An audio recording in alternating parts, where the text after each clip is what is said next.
What's up? Quazi here with Sunny from Personal Mastery Quest, and we just had a big dinner and also ice cream. Dinner and ice cream. Definitely not prana. Definitely not prana. But we just wanted to come at you with this video today and just discuss our personal journeys with manifestation, transurfing, how it's evolved, and where we want to take all of this stuff potentially. Special video. It's been a long time since we did one together. Oh yeah, the last one. Even though we live fairly close. Yeah. Just being involved in our own kind of stuff.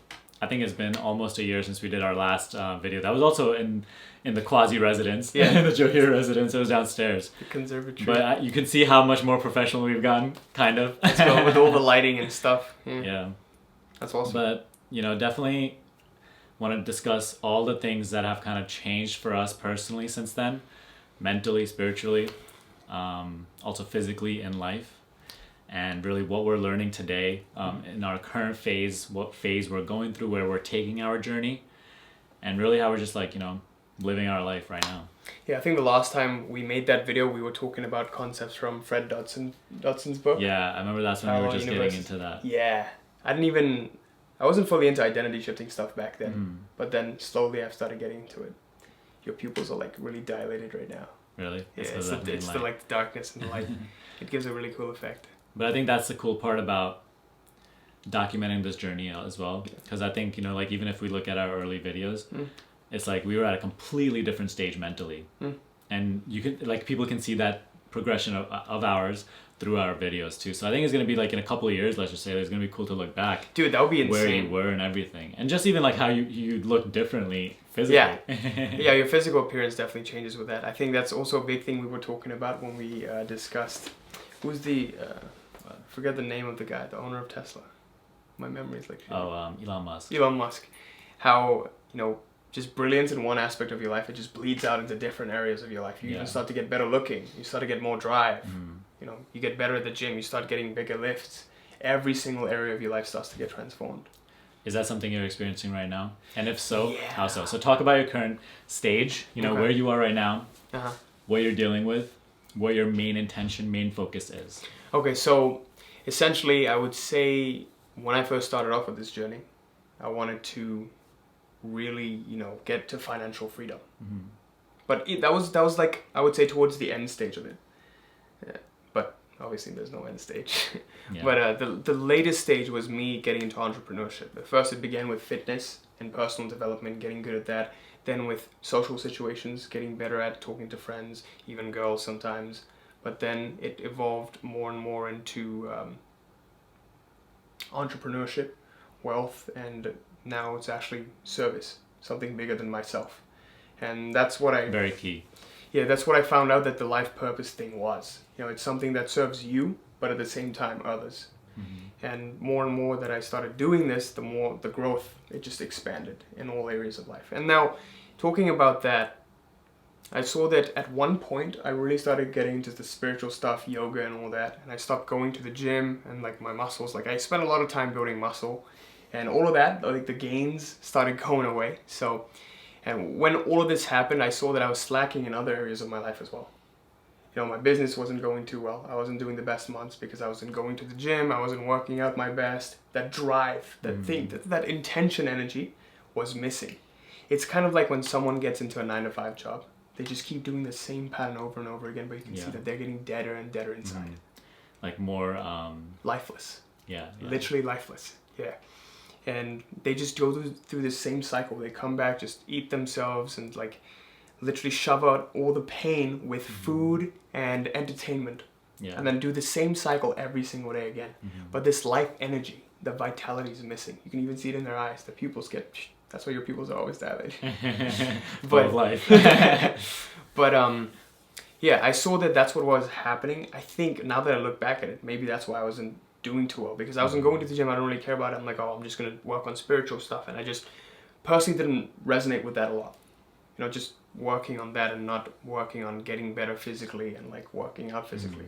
Once I started working out physically, I just joined the gym again here. Now, every single area of my life, it's starting to go back up again. The intention energy is back. There's improvement in every single area of my life. It's transferable. That's a cool concept. I talk about this. I have talked about it a couple times before too. But it's like life is a holistic system. It's like a biome. Yeah. And a change made in one area of your life naturally causes a change in another area of your life that you think that the rational mind might think is completely unrelated, but literally everything is connected. Everything is it's one. Quantum physics, right? How you do one thing is how you do everything. Yeah. And so you literally, like, once you start getting even like lazy or you start slipping up in one area of your life, I call it a leak. And one leak causes the same type of leak in another area of your life. Boom. And so these leaks, the more you have, the more they will start to come in, and they will just start to like take over your entire system. But then the best part about it is also like once you start fixing one leak, then they all start being fixed simultaneously. So it's like it gets out of control quick, but it also comes back into control, and it becomes a tight-knit system once again, much quicker. Absolutely.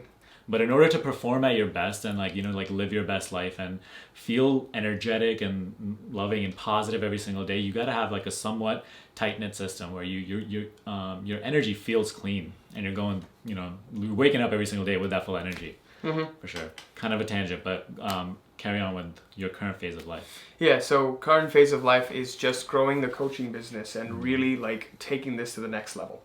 And really beginning this revolution, the reality mastery revolution. I've always like dreamt of this, like just really getting results. And that's why I've shifted from doing YouTube videos 7 days a week to 3 days a week, so I can begin, you know, servicing my clients more and more and giving better service and focusing on that aspect of business. And really just taking this to the next level. So yeah, I want to know your journey as well. You know, what's new with you? Yeah, so that was also, and that's a powerful phase right there, by the way, you know, just like literally putting your attention on this thing that you're trying to build. And that's what my main intention was for the past couple of, I'd say like even the past year or so. And I personally got to the phase where, you know, like you talked about how you were just doing that yoga stuff and like not doing the gym, and then it wasn't resonating. Yeah.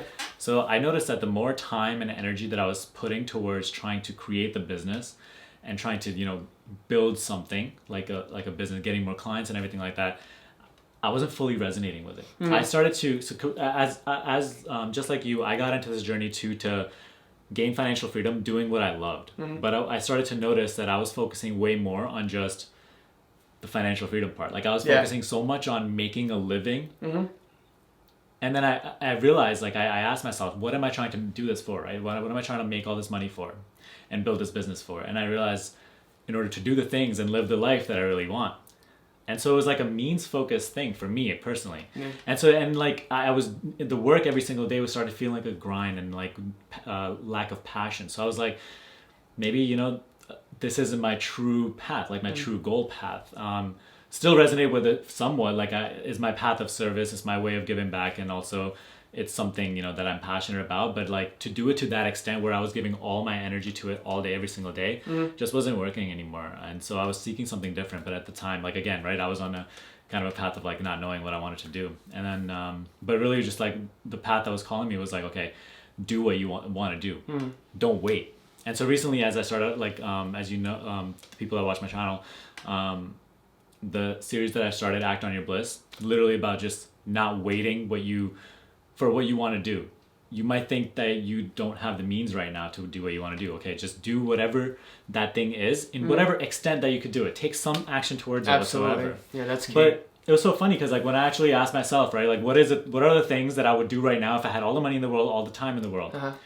I started making that list. Some of those things were like, you know, taking those trips and everything that we all want. But a lot of those things were very simple things. Like, when did you start making this list, by the way? Maybe about a month and a half ago or so now. Okay. And like, do you have like different, like, is it a numbered list? Like, do you have, all right, I want to do 100. It's not, no, it's not even that long. That's the thing. I was like, okay, literally just like the things that I truly want to do. And I made, you know, even like that Warren Buffett thing where it's like the things you actually want to do, just do the top 5, focus on the top 5. But I made that very condensed list. It's literally on a Post-it. Oh, really? Official. I think that's where all the best ideas come. It's like a laminated Post-it. No, super unofficial. Literally, not even a nice pen. But it was like things like also very simple things like horseback riding, learning how to swim, taking a dance class, things like that I always had in the back of my mind. So there's the desire to do it, but I was always like, not the time right now. Yeah. Oh, I'm busy building a business. Yeah. I'll do it later on in my life when I'm living the life I want. So it's just like getting all those desires into motion. Like, it's never going to happen. Yeah. If you put And it so in once the I future. started doing those things, I started to like live all these experiences, and I was having a great time and everything. Mm-hmm.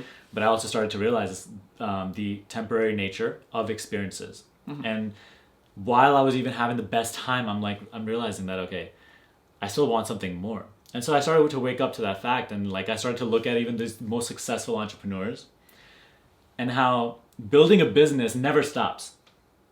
Achieving goals never stops. Mm-hmm.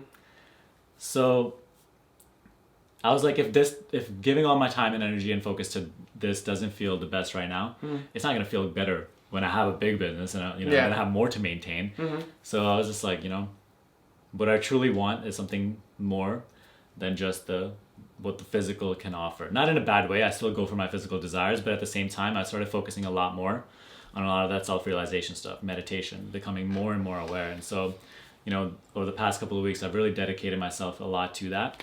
But also at the same time, doing the things that I really want to do. Because I think as I'm doing the things that I really want to do, I'm waking up to these greater realizations. Mm-hmm. And so it ties in, so it's like, as you say, mindset and action are one. Right. So me putting those desires into motion are what is allowing me to wake up to these greater realizations. And it's just like, it's like a loop. Boom. Keeps going. Absolutely. And yeah, it was a powerful thing that you talked about. Like all of these experiences, you do them, but then you've realized that they don't actually lead you to more freedom, but rather you see that, oh, that's it. What's next? More. And part of what I found in my personal journey was the importance of expanding your comfort zone and really doing things that you're fearful of. Yeah. And I saw that that's the one thing that got me to more and more freedom.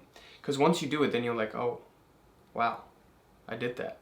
It just feels free. It's like there's no How's your bondage experience to with this. that? Like, because isn't it so funny how the thing that you are most afraid of doing or very insecure about, once you just like put your ego on the line, you don't really put it all on the line, you put your ego on the line and you just do it, and you see, for me, it's like, it wasn't even that bad. Yeah. You literally wake up to this like, oh, that wasn't bad. No, dude, it's crazy because a lot of our fears are, it's just unfounded.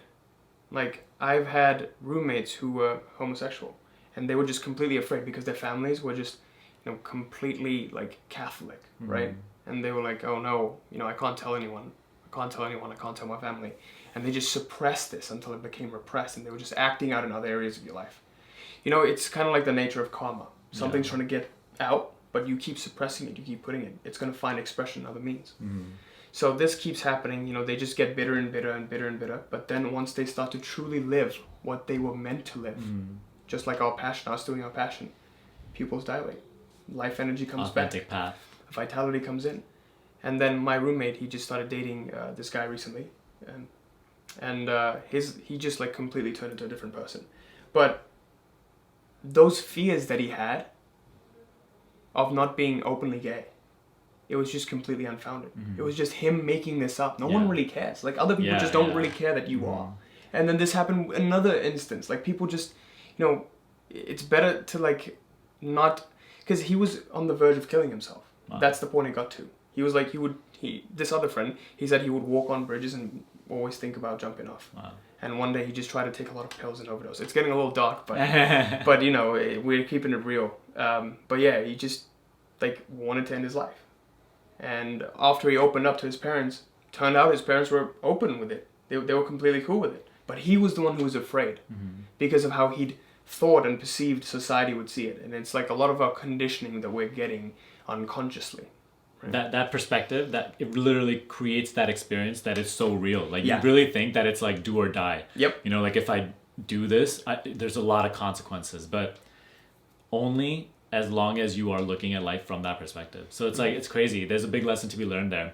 As long as you are, fearful about what you want to do, and you're really afraid like what might happen and everything like that, you will continue to manifest a reality in which those consequences, that kind of same mindset, those type of same people criticizing you they exist.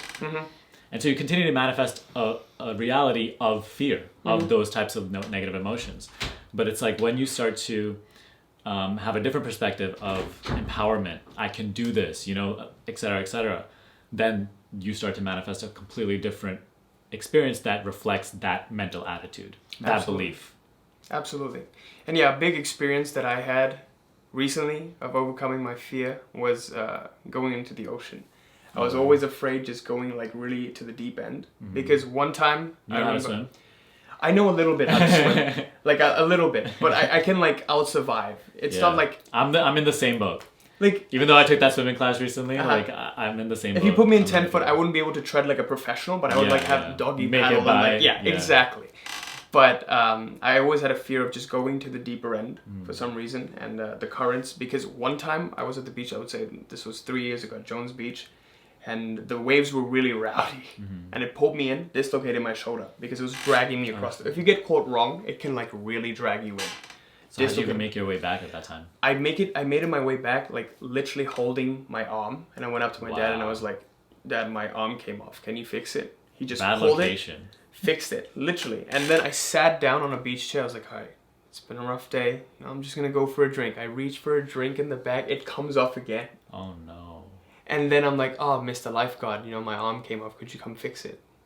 20 of them come running. Like, how are you trusting these random people to just fix your just like literally like, come on, just fix my arm. And then I have to go to the ER. They take me to the ER. I have a torn labrum, and it just takes some time. But it's completely healed now, thankfully. So after that, you had that built-in fear. I had this built-in fear, like ocean. Oh no, scary. But I could never just really go into the deeper ends. But then this weekend, a week ago, we went to the beach, and I went with my girlfriend. And there was just this irrational fear of going. Not irrational, but it's just like the fear of losing based on life. Past experiences. It's not even that. It's like you fear dying, even though you consciously know that death is an illusion, but there are unconscious parts of you that's like trying to hold on to this life. This is the survival. This is how we were made. But once you really get into deeper and deeper spiritual levels and really touch dimensions beyond this life, then the fear of death just completely disappears because you truly see it for what the illusion is. But even talking about this illusion stuff won't make sense to even like you and me fully because we don't grasp that level it's still of experience a concept. yet. It's still a concept, that Maya thing, that illusion. It's still a concept, but the ultimate goal is to start realizing more of that stuff. Like, I don't care, what you're in this for, manifestation, like you want to create your own reality, you want to manifest your goals and everything like that. I think if you make your greatest intention simultaneously, like with your goals and everything, just gaining a deeper understanding of life, a deeper understanding of the truth, yourself, reality, then like that becomes the foundation. That learning, those realizations become the foundation upon which now your manifestation stuff can accelerate. Like a lot of people try to get into this creating your own reality space without any understanding or knowledge of themselves, or even a desire to seek that. So it's like the manifestation stuff is like the pretty stuff. It's very appealing, but at the end of the day, your greater desire should always be to seek what's really underneath, what's within. Because that will actually make the other stuff, the pretty stuff, easier. And the pretty stuff then becomes playful rather than I must have this, I need this, or what am I going to do if it doesn't happen? Yeah. Like all of those things become silly concerns once you start going for the deeper stuff too. So do it simultaneously, I'd recommend. Absolutely. Yeah, now I wanted to talk to you about, your biggest breakthrough in your manifestation journey that really caused this shift for you. What would you say that was? So people who do coaching with me, and sometimes I even mention it on my channel, but I don't go too deep into it because it is deeper stuff. But it is that awareness of the I am, is what I try to call it, and is what I learned from the teacher that I follow. Waking up to consciousness itself, the observer, what we call it in reality transurfing, or creating your own reality. But, just right now, become aware of my voice, right? First, that is like the first level. That is the first thing that even we miss doing on a day-to-day basis. We just go through our experience without actually becoming aware of the fact that we are experiencing.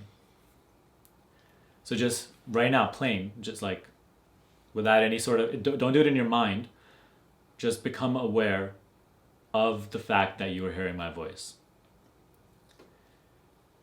And then you start taking a little deeper, right? Now, become aware of the one that is aware of you being aware of my voice.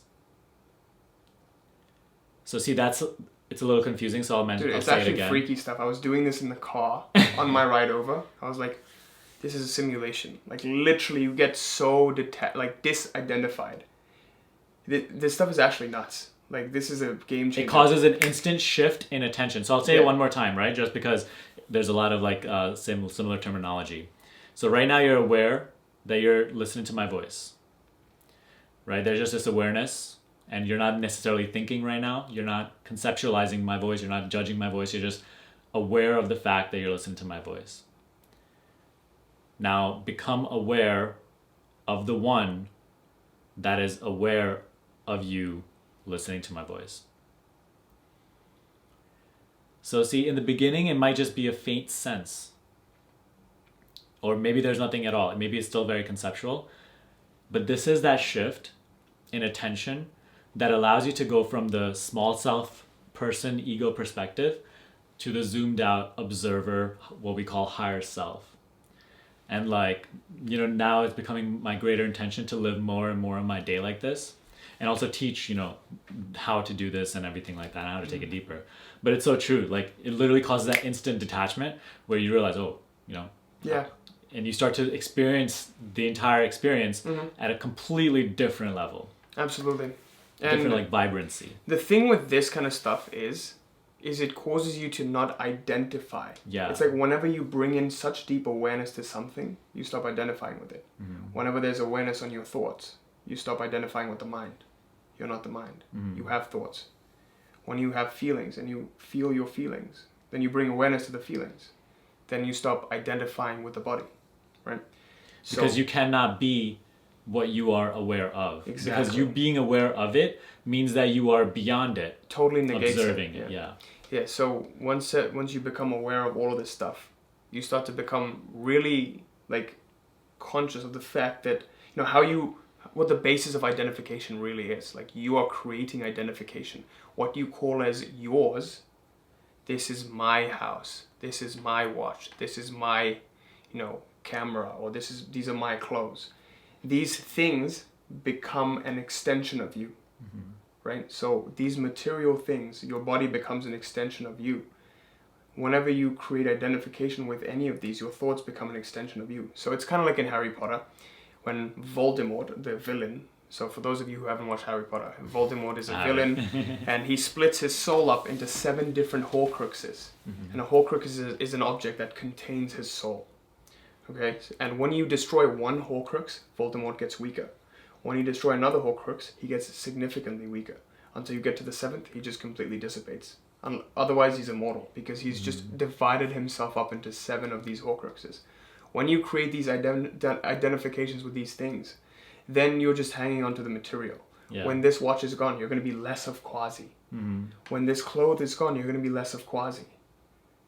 You know? That's really interesting. It's nuts, right? When this car is gone, you're going to be less of you. Dude, nuts. So yeah, this Harry Potter concept is absolutely nuts.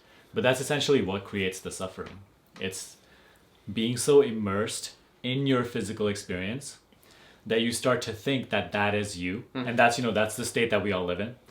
And then because you identify so heavily with the positive experiences and even the negative experiences, you resist against them, but you start to identify with them because you are so immersed within them. You start to just create this unconscious identification with them. But even with the positive stuff like the watch or the house or the car, that's why when they are taken away from you for some reason, then it creates that suffering. Then it creates that, oh, I am less today than I was the other day. Exactly. But you still just are. And that stuff is within your reality and coming and going.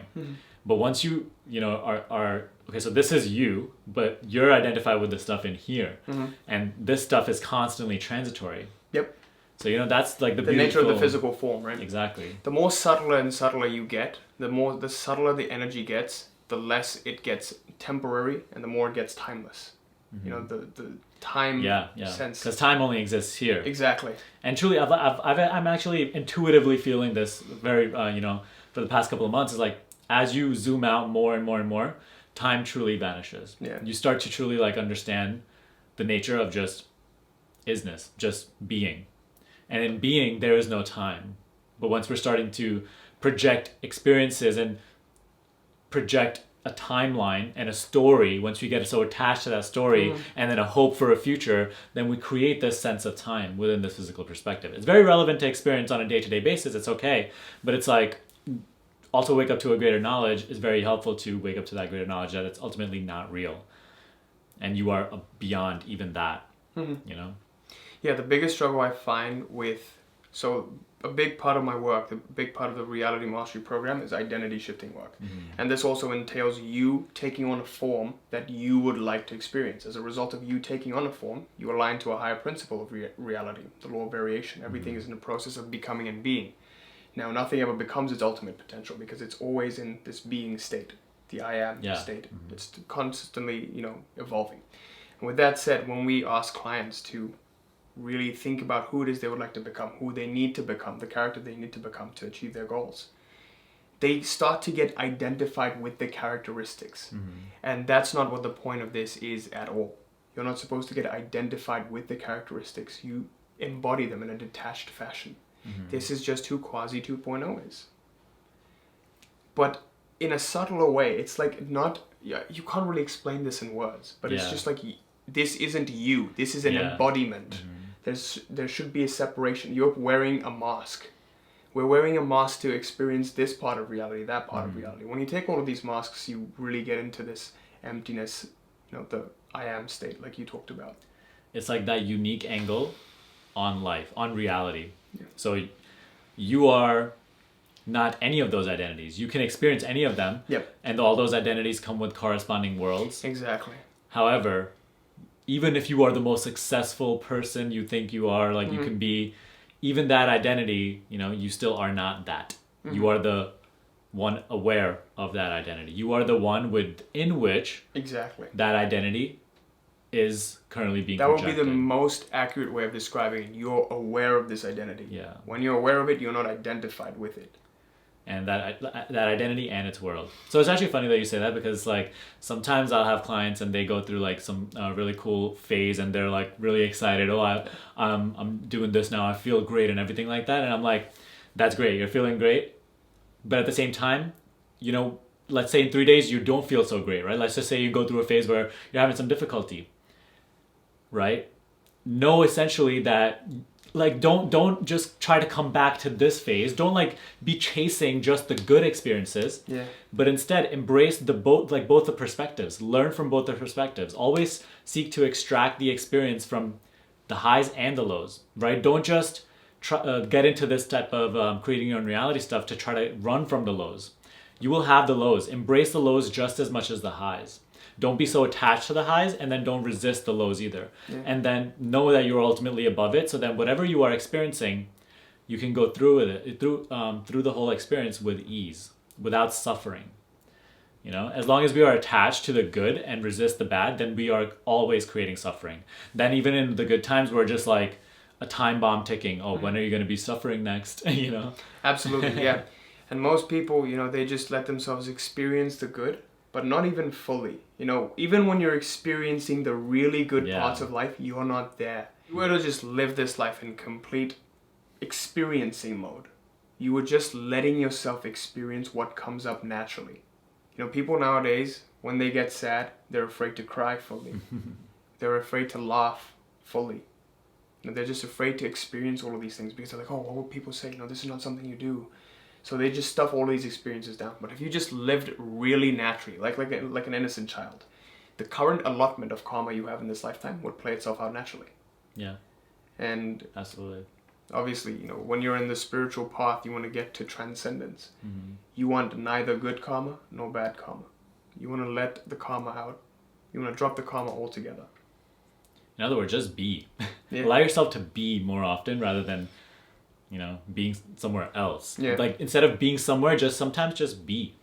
That's what meditation is. That's what presence is. The craziest thing is people try to define themselves. They're like, I am this, I am that. But once you try to define that which is really infinite, you're making it finite. You place a definition on it. You say, I am this, but I am not that. I am this, but I am not that. But the only way to really experience the infinite is to, like you said, become aware of all this bullshit you're putting on, all the clouds you're clouding it with, Once you remove all the clouds and the false conditioning, then the sun is free to shine forth. Right? Yeah, You can see the true nature. Said, yeah. But I remember actually once waking up to the fact that defining something is limiting it. And like, just by definition, literally. Mm-hmm. And that's openly, I'm defining definition. But it's like, to define something means to put a label on it, right? That this is this and it is not this. Mm-hmm. And so because it is one thing and it is not the other, now it's limited, right? Yes. It can only be that one thing. So don't define your experience. And that's something that's been really powerful for me. It's like, okay, I'm talking about parallel realities, right? And we're talking about like, oh, there's infinite potential. You are infinite potential. And so knowing that you have or are infinite potential. So I always do this, right? This is what I mean. Like this is you, and whatever is within this sphere is your experience. Now, if this is you and you are infinite potential, this sphere has infinite potential. Within it, it consists the potential for infinite realities. But now when you are experiencing a good reality, something that's really pleasant, it's amazing, right? And you are trying to hold on to it, you're kind of negating your infinite nature because you are very identified with something finite. Something that one reflection of your infinite potential, one possibility of your infinite possibilities. Now, same way, when you are resisting a negative experience, you are rejecting, you're saying that this is not me. If you are infinite potential, then that negative experience is equally you as a positive. So over here, you're trying to hang on to something because you think it is more you than something else. Mm-hmm. And over here, you're rejecting a part of you because you think this is not me. I want to go over there. So when you just allow yourself to be and allow yourself to experience whatever you're experiencing, now this flow can actually go through. Now, whatever you're experiencing will go through much faster. So even if you're experiencing good, it might even run out faster, or might just perpetuate into more good experiences. Or if you're going through a negative experience, it's going to flow that much. It's just going to go by your experience that much quicker. You're not holding on to anything. You know you are everything. And you just allow yourself to be. And you learn so much more. You extract so much more. You grow so much more. So it's just like, literally, just by being and allowing yourself to experience fully, even if it's pain, experience it fully. Love it. Yeah. And then it'll go away. And then you'll go on to the next thing. Absolutely. And this was a big breakthrough for me. You know, like I said, I made a video recently about pain in my wisdom teeth. Mm-hmm. And, you know, when it was growing in, I just had a little flap of gum. This one's still caught up. Now this one's acting up, but I just don't react to it. I just experience it. You got it done recently? No, I never got my wisdom teeth removed. Oh, okay. I was supposed to get a surgical process done on it.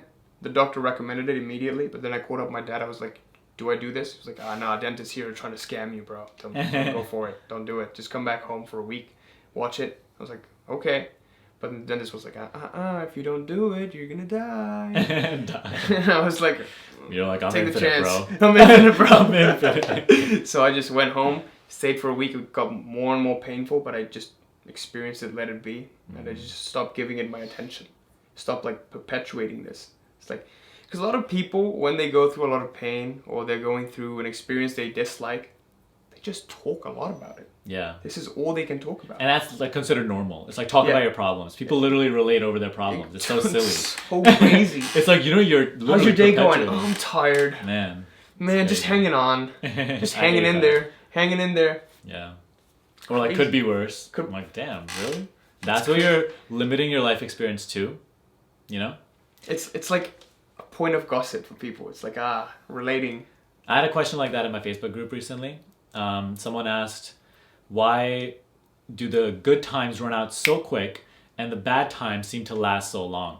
And the answer is literally that. Because and I noticed this with myself too. It's like, I could get like loads of positive comments or one negative comment. What's the difference? The negative comment always snatches your attention and keeps it on that frequency, because we're always afraid of loss. In some way, when you have a bad experience, you feel like you're losing something. And so your entire attention just goes on, okay, how can I secure my well-being? How can I leave this? How can I get this out of my experience? But again, as you know, you cannot focus on something in an exclusive way. You can't be like, I'm trying to get rid of this or avoid this. The very fact that you are focusing on it, you are putting your attention, you're like giving your life energy to this. You're like your beam of life force. Yeah. And you're making that a larger part of your reality. And that's why negative times stay longer, just because they take away all your attention. Now you're talking about it, you're trying to fix it, you're trying to do things about it, you're trying to leave it, and by unconscious identification with it, you're creating more of it. Yeah, it's kind of like when you're having a really good day, you're having a joyful day, that day passes like this. Yeah. Let's say you're doing a plank. It's like really painful. That 1 minute of plank feels like forever. Yeah. Because that's just the nature of it. Like the pain, it just keeps you more and more. Like pain literally makes you more present to the moment. If you think about it, pain makes you more present to the moment. So now, whenever I get really joyful, I try to use that to get more and more present because I don't want this moment to go away. Because this moment will fly by real fast, dude. So you want to get really present in those moments because you get to your... Like whenever you're getting really comfortable, time just flies. You know? 100%, yeah. It's so funny though, like that we know that there's so much to learn in negative times. Yeah, we're so fearful of experiencing them. Even me today, you know, like sometimes, like, you know, some part of my ego is still like, I want to save myself from a negative future. But it's like, why are you even worried about it? Because everybody knows that even a setback sets you up for a major comeback. A negative time literally is setting up even a better phase of your life if you just learn the lesson that it's trying to teach you. Slingshot. Exactly. Like a slingshot. You fall, but then you use it to like propel back up. And we know this, like, and we still fall into the trap, trying to leave or trying to get rid of it or avoid it.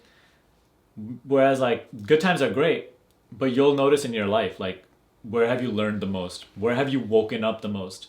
What has, like, negative times are literally catalysts to wake us up to a greater awareness. Yeah. To the fact that, you know, what we're searching for maybe isn't correct, or like where we are, what we're focusing on maybe isn't aligned with what we should be doing, things like that. So it's like when we use those times as catalysts to really wake up, then we're serving us. And then you'll see like your life comes back into a more balanced flow. Anytime you go through any sort of negative event in your life that you dislike, any experience you dislike, you can either use it for more freedom or more bondage. Yeah, beautiful. You can use it to get to crazy levels of freedom. If you look at people like Eckhart Tolle, he got to enlightenment through having a completely depressed state. Yeah. Right? He was just completely, like, he was about to give up. He was about to kill himself. And then, boom, it just clicked for him. He used that to get to, like, crazy levels of freedom. And he got enlightened. So it's absolutely crazy looking at that. Now, going back to your journey, I want to know how it really started and what sort of, like, breakthroughs you've had that have helped you come to this point. You know, how it really started, what sort of concepts you were focusing on when you first started on this journey.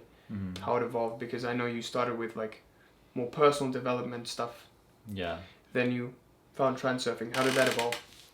So when I had just started, I was going through that phase of like a couple of years of suffering. So I never even shared this with you, but okay, so I shared this on my channel a couple of times, but I don't think we personally talked about it. But when I was about, you know, like growing up as a child, I was really like big. I was really chubby. Kept getting fatter and fatter. Yeah. I'll show you a picture later, but skinny as hell, man. but like around 10th or 11th grade, I lost a lot of that weight. I was very committed, you know, like I over a summer I lost like 70 pounds, right? Whoa. Lost a lot of weight, got very skinny, but at the same time, like my entire body went off balance, and so I got a spine issue at that time. Like I got herniated disc because I was also like I was doing so much lifting and like I was doing so much cardio every day, but I was not eating as much, literally. And so like my body went completely off balance, and at that time I didn't have nearly the knowledge that I have now, like in terms of even physical, also just spiritual, like why do these negative events, like big negative events happen. So at that time, like, you know, that was like a really long injury in my life because I just didn't know how to heal it, and it just wasn't like getting better. It was a big catalyst that like I didn't wake up to why it was happening for 6 years. Literally, that was a very difficult time in my life because I was always constantly in pain. You know, I was like not doing the things that I really wanted to do because I was constantly in pain. So like even going through schooling and everything like that, even most of my college went like that. We're just constantly hiding and suppressing the pain too. Ooh. And so I got to this point of like such suffering because even because of all that limitation that I got from my injury, I tried to make up for it in other ways. So I was trying to be funnier with other people. I was trying to put on like certain masks. I was trying to compensate, make more money, like by securing that finance internship, that was better than my peers who were also in like the business fraternity with me. Uh-huh. So I was trying to overcompensate for my weaknesses, the weakness that I felt within, the suffering that I felt within. And then I remember like getting to one winter where I just felt like complete shit. And I just felt like I was really contracted inside. I was not feeling good. I was not feeling good internally or externally. Mm-hmm. And like that's that winter that I came across the book Think and Grow Rich. Mm-hmm. At that time I was still very money focused, but that book opened me up in a way where it was like, it showed me that, oh, you can change your life. Literally by changing your mindset, you can create any change in your life. So I started waking up to that. And like, that caused an instant shift in my health. I did have like other stuff too going on like that, you know, I kind of got into Ayurveda and natural wellness and everything like that, but I was still asleep to it. So life kept trying to bring me these experiences to wake me up, but I just wasn't. And that magically came across that book. Still was very money focused, but then I started to apply this mindset stuff to my health. Mm-hmm. I started to like, you know, go on the treadmill, even though I was like afraid. Because every time, you know, in that phase, I would start exercising again, I would get in real big pain again. So I would just stop. Mm-hmm. So I was very afraid.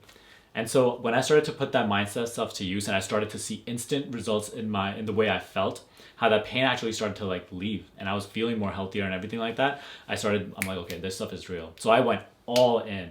You know, I went like all in terms of self-actualizing my life, like optimizing every area of my life. I started creating a morning routine, got very into the self-help, everything, you know, like I started following all those gurus, like Tony Robbins events and everything. Mm-hmm. Eventually I got into Law of Attraction, Abraham Hicks, huge phase of my life as well. Then that's when I'm like, oh my God, spirituality is a real thing. I was like, all my life I thought these people were crazy and preaching all these like weird things. Uh-huh. And I'm like, oh, this stuff is real. Eventually, as I'm practicing it, and I'm even like sharing it with I had a good college roommate, and we were both into this kind of like, something happened in his life too that kind of got him into this kind of phase in the same semester, and we were living together and we would just feed off of each other's energy. That's and sick. We got like really good that semester. It was amazing. But then I kind of got more like spiritual. He kind of stayed on the other like self-help thing. But yeah, eventually I came across reality transurfing, which completely shifted everything for me. It literally like helped me understand on a deeper level a lot of these spiritual teachings. And so like it really clicked in right away. That's why I also started wanting to like, I had a passion to teach too. One thing I learned recently, it's like, you should never feel bad for trying to teach. There's a natural teacher in every one of us. And especially if you are waking up to this greater knowledge and like you through meditations, it's actually like your responsibility to teach the ones that come into your experience wanting to learn from you. And so there's a natural teacher in every one of us. Like I just started going on YouTube with these videos, and at that time I didn't have a crazy intention for it, but it just kept growing. My spiritual realizations kept getting deeper because I still had that desire, that passion to deepen that realization. That's like one thing I think that really has driven my entire evolution, is just wanting to go deeper and deeper and deeper and deeper. So when sometimes people ask us, it's like, oh, you're so young, but you're so wise. That's literally why, because just the hunger for a deeper understanding means more to me than going out on Friday or like every single night of the week, or like, you know, a lot of the other stuff that normal human beings do. You know, it's just like, what do you really value in life? That's just what I started getting clear on. Here we go on a Saturday night. Yeah, this is a Saturday night, by the way. It's like 11 o'clock. So just like doubling down on what I truly valued in life, and then the results follow through that. You know, so that's like my journey up until now. Obviously, there's so much that like I didn't cover, but it's already too long. But like, that's like my thing. And I'm curious to know yours, because I know vaguely yours, but I don't know, like, you know, the past that kind of got you into this, because it's usually something very powerful that gets you into this. Yeah, there's always like some level of pain that really propels you to all of this. And again, pain is a catalyst. Yeah. Wake up. And it also depends on how you use this, right? How you really put a definition to all of this experience you've had in your life. Like how you're perceiving all of the past. And, you know, when I share my story, it might make a lot more sense. But essentially, when I was in England, my childhood, let's say when I was from up until 12 years old, it was pretty good. I was like the cool kid in Bangladesh, you know, people liked me, blah, blah, blah. School, little factions there. So you lived there till you were 12? Lived there till I was 12. And when I was 12, I moved to Africa, in Côte d'Ivoire. I lived there for a year, but it was a little hard for me to adjust because I was the odd one out. You know, I was just like the only brown person in Africa, just like, hey, what's up, wanna be friends? It was hard, I was ostracized. Yeah. Same thing happened in England, because I just moved from Africa to England. And then I was ostracized again because I just moved from Africa. There was no one there. I was in the public schooling system. So there was no one there who was like me. So I just had to, for the first, I would say 3 years, I was just completely picked on and bullied. I remember at one point I would have to give my lunch in school. Yeah. At that age, I had to give away my lunch to people. No way. Just really? to make friends. Yeah, just to make friends. Oh and I have like these, the I only 7 heard days of that croissants? in movies. The 7 days croissants, like the chocolate filled croissants. Oh, yeah. I would give those away to like this kid just to make friends with him. Wow. Yeah, that's like giving away your lunch money kind of thing, right? Yeah. But yeah, I was just depressed. It was like a really depressing time in my life, and I didn't have friends. I would just come back home. At one point, I would just go on Omegle. You know Omegle? Yeah. Yeah, I would just go on Omegle to try and make friends and like MSN Messenger, like add people, stuff like that. It was just a dark time in my life. But anyway, it really woke me up more and more. But even at that point, I wasn't into spirituality. I had no idea what that stuff was. And up until I came to England, I just thought that everything was just fate. Whatever's destined to happen will happen. And I had this friend who I would share and gossip stuff with, and we would connect on a deeper level. Like, what's the point of life? Just be depressed together. Just have someone else to be depressed with. It was like a fun thing to do back then. And for a couple of years, we would just like talk on WhatsApp. I would say like for 6-7 hours a day. Wow. We would just be on WhatsApp all the time, just like talking to each other and playing video games, staying at home. And I just saw, what was the point of life? I can't really do anything. It's just only the genius, who are born like this succeed. Only the very few. And my dad was like a big like proponent of that idea. He was like, oh yeah, fate. It's just fate. If you're successful, it's fate. So that kind of got into my head as well. And sometimes we're not even conscious of that. So it's like if you don't know exactly what your beliefs are about reality, you're assuming a billion things that might or might not be true. Exactly. And when I moved to the US, it got better. Like by the time, I would say, I had really bad teeth, by the way. So I had like terrible teeth, and I thought this was the reason why people don't like me, because they would pick me on my crooked teeth. I had like one tooth going like this, other tooth going like that. So people would like, whenever I walk into the room, people would go like this. Like, oh, it's Quazi, look, it's Quazi. It was just like humiliating. But at the same time... Kids are cruel. Kids are cruel. So cruel. But anyway, after I got braces, I would always just like unconsciously visualize myself becoming this person after I got braces. Like I was just like, once I get my braces off, I'm going to become this version of Quazi. It's going to be fantastic. Blah, blah, blah. And that's exactly what happened. Mm-hmm. After my braces got removed after 9 months, I literally became a different version of Quazi. Like, everything just shifted. And, learning more about identity shifting, self-image, it makes sense now, but back then I just didn't know. I was like, see, better teeth makes a difference. And that's why a lot of people, when they get muscular and jacked, they get a lot of confidence. Because it doesn't really matter. People with crooked teeth still crush it in life. People who are short still crush it in life. But that's why, once people get muscular, once people get a facial reconstruction surgery, they just gain more confidence and they just become a completely different person. As a result, their reality shifts as well. Exactly, yeah. So now, with that said, I became much more popular in school, and I went from literally like a completely unpopular kid to one of the most popular kids in school. I was like, this is high school? Life. Yeah, this is high school. This is like, not even high school. It's so like a United lower level. States now? No, this is in the UK. UK, so... So by the end of, I would say, the 9th grade, come to the US, start 10th grade, and I'm already cool here because my self-image is, new. So now I have this accent, so people like dig it, like, oh yeah, this kid's from Britain, he's from England, blah, blah, blah. I was like much thicker back then. But did years, grade 10, 11 here, went to college. And even in college, I would come back in the summers, play a lot of video games. I'd still be in that mindset of, whatever's meant to happen will happen. I'll just go to the gym, just be the best version of myself. That's it. I wasn't even fully into self-development. And then one day, I was playing video games and it just hit me. I was like, what if I can upgrade that character in the video game in this life? Like, what if I can upgrade this character and achieve whatever it is I want to achieve? Is that possible? Started thinking more and more about that. And then I found out about the law of attraction through like YouTube stuff. Yeah.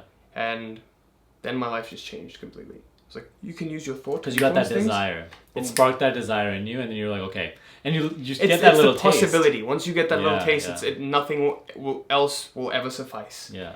You know, and then I started getting deep down into the rabbit hole, trying every single technique, blah, blah, blah, reading books, getting deep down into it. And that's how my journey literally began. Isn't it crazy when it just starts and you are on that surface level and you realize your teachings, you're like, oh my God, my life is gonna be so easy from now on. Yeah. But it's like, it goes much deeper. Yeah. Like, it goes so much deeper. It's like, oh, I found out all the techniques. This is the secret. Just visualize. Like, when I first started reading Transurfing, I was like, yo. That's it. Game over. Game over, I was baby. like, people have no idea what my life is about to become. Outer intention, game over, baby. And you know, like, as much as that would be amazing, if it was just like instant, you know, your life is exactly what you want it to be, like within a month, it really wouldn't. Like, I know, even let's just say there's a person super resistant to believe that it wouldn't be fun. If you really were to experience that for like a month, you would wake up to that fact that it's like, okay, now what? You still have more. You still want more. Your life could get amazing. You still want more. You still want 1,000,001, million. Makes you realize it's like, what you really want more is that growth also, is that like expansion rather than just the stuff, rather than the recognition and, you know, approval and whatnot. So I remember that feeling though. It's like, oh my God, nothing's ever going to be the same. In a way, it was right. Yeah. In a way, nothing was ever the same. But at the same time, it's like, what really like, it requires you to grow and expand and cleanse all of your fears, your limiting stuff, everything that you don't want to face. So you want all this stuff and you want all this growth, but you're gonna have to go through literally one by one, or maybe a lot at one time, all your fears, all your, like, it's literally gonna push you out of your shell, and then you can start having the stuff that you want and be the person that you want to become. Exactly. And no one ever gets what they want from the comfort zone. Exactly. But yeah, I think we should bring this to yeah, that was a good talk. I had a good time. We kind of get kind of it's like crazy. past my bedtime too. I'm like, I still gotta drive home. oh crap! Yeah, it's gonna take you 40 minutes. Yeah, 40 minutes. And I see a lot of thunder outside, so it's nice. Yeah, I just saw like a couple sparks. I thought it was like police cars out there or something. That's crazy. But anyway, guys, thank you so much for watching. I hope you guys enjoyed this. You know, I don't know how long this video is gonna turn out. We have maybe no like idea 20 something minutes. I hope you enjoyed it. I think this was definitely minutes? 20 to 40 maybe. Like I remember the last clip that we was splitting going it? on. You want to split it half, 50-50? We'll see. We'll decide. Yeah, we'll probably do something like that. I think it was like a good 60 minutes though. I'm not kidding. Oh really? Yeah. Wow. It's an hour long because we reset that. See, you lose track of time when you're having a good time. But this was definitely, you know, our better discussion than last time. I feel like it's cool to see that the transition. Yeah. Like, you could literally compare the two types of talks into two different levels of consciousness. Yeah, definitely. You know? And it's going to be even more interesting the next time we do it. You know? Dude, yeah. Where we take it, where we go with it. Hope this Let's go, baby. helps, you know, anybody that is listening. You know, even like one person, if it helps you expand that perspective, that's worth it. Yeah. Any parting thoughts, parting advice? I would just say, you know, like, get really clear on what you want. Get really clear on why you want it. And while you're going for it, I'm not even going to tell you to go for it, that's a given. But while you're going for it, become very clear about what you're believing to be true about reality. You know, while you just said that before, where you were like, I was just believing in fate, in that conversation, I really woke up to the fact, I'm like, oh shit. It's like, if you don't know exactly what your beliefs are about yourself and reality, you are assuming a billion things to be true that really might have just been conditioned in you, most likely have been conditioned in you. So become clear about what you're believing to be true about yourself and your life. Like, if you have some, like, a belief that deep down that you will not be supported by life, then really, like, whatever you do, that will become the agreement that your reality operates with. Not to take it any longer, but like, become really clear about what it is that you want, and while you're going for it, become really clear about your beliefs, and then start to literally let go of everything that is not serving you. That's my advice. Cool. You? Yeah, I would say that too, and really just to focus on principles rather than gimmicky things that get you like a temporary result in your reality. I thought that this was a definite game changer for me. You know, I saw that I was trying out all of these techniques, but without any sort of understanding the why of why I'm doing it, like the beliefs behind it, the underlying beliefs. I just didn't have any substance to it. The techniques didn't have substance. It was just like me trying to go through the motions, just doing this. You know, it's just me trying to like gimmick. Yeah, principles, values, and clear intentions. principles are, like you said, as you get subtle and subtle, it gets more and more timeless. Yeah. Time doesn't exist at that point. I want to talk about that for another hour. But yeah, thank you so much for watching. Hope you guys enjoyed this. Please leave us a comment and let us know what you thought of this kind of stuff. You know, maybe we'll start doing it more and more. But Absolutely. Thank you for tuning in. Peace out. peace.